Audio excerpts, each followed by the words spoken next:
हमारे इतिहास में दिल्ली हमेशा से ही महत्वपूर्ण रही थी तथा रही है।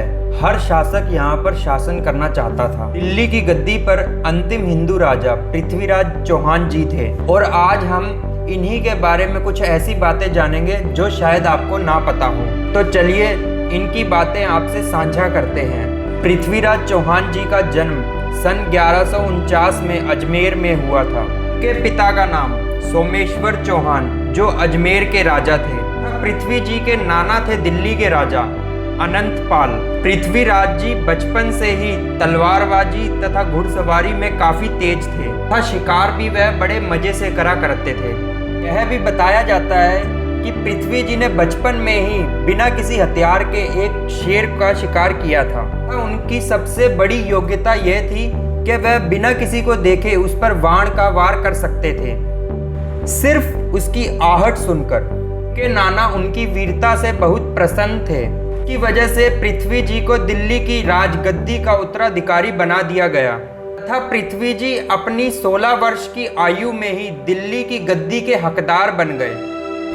दिल्ली की गद्दी पर बैठने के बाद उन्होंने एक किले का निर्माण करवाया जिसका नाम पिथौरागढ़ था, लेकिन उनका दिल हमेशा अजमेर में ही रहा, अथवा उन्होंने दोनों को ही राजधानी का दर्जा दे दिया।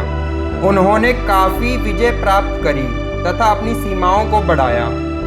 उनकी सीमाएं गुजरात तथा पंजाब तक पहुंच चुकी थी, जिसकी वजह से कई राजा उनसे नाखुश हुए। उनमें से एक थे राजा जयचंद, जिनकी राजधानी कन्नौज थी। जयचंद की पुत्री को पृथ्वीराज चौहान जी पसंद थे तथा पृथ्वी जी को भी वह पसंद थी। बाद जब राजा जयचंद को पता चली तो उसने अपनी पुत्री का विवाह करने का निर्णय लिया और उसने अपनी पुत्री का स्वयंवर रखा तथा उसमें उसने सभी राज्यों के राजाओं को बुलाया, सिर्फ पृथ्वीराज चौहान जी को छोड़कर। उसने स्वयंवर में पृथ्वीराज चौहान जी की एक मूर्ति बनवाई तथा उसे अपने दरबार में खड़ा कर दिया। दूसरी ओर उसकी पुत्री ने किसी भी राजा के गले में हार न डालकर पृथ्वी जी की मूर्ति पर हार डाल दिया। यह देखकर सभी भौचक्के रह गए और तभी वहां पृथ्वी जी पहुंच गए और अपनी रानी को अपने साथ दिल्ली ले गए। तथा दूसरी ओर अफगानिस्तान का शासक मोहम्मद शहाबुद्दीन गोरी भारत की तरफ बढ़ रहा था। उसने पश्चिमी पंजाब में राज कर रहे महमूद गजनबी के वंशजों को हराकर वहां कब्जा कर लिया। अपनी सेना लेकर भटिंडा पहुंच गया तथा वहां से पृथ्वी जी की सीमा शुरू हुआ करती थी। भटिंडा के किले पर गोरी ने अपना आक्रमण कर दिया और उस पर कब्जा कर लिया। यह बात जैसे ही पृथ्वी जी को पता चली वह तभी भटिंडा के लिए निकले और वहां गोरी की सेना से भिड़ गए।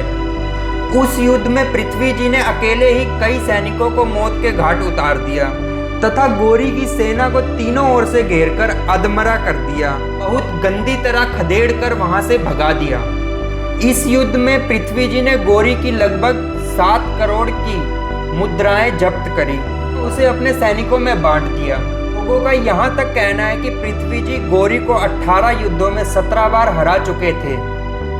यह बात जब राजा जयचंद को पता चली तो वह गोरी के साथ मिल गया। सन 1192 में दोनों ने मिलकर पृथ्वी जी पर हमला किया।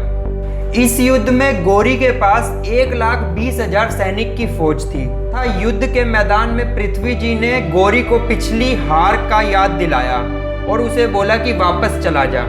तभी गोरी ने अपनी एक चाल चली और वह थोड़ा पीछे हट गया ताकि वह पृथ्वी जी को छल से हरा दे। गोरी अपनी सेना को वापस ले जाने के बजाय अंदर ही अंदर प्लानिंग करता रहा।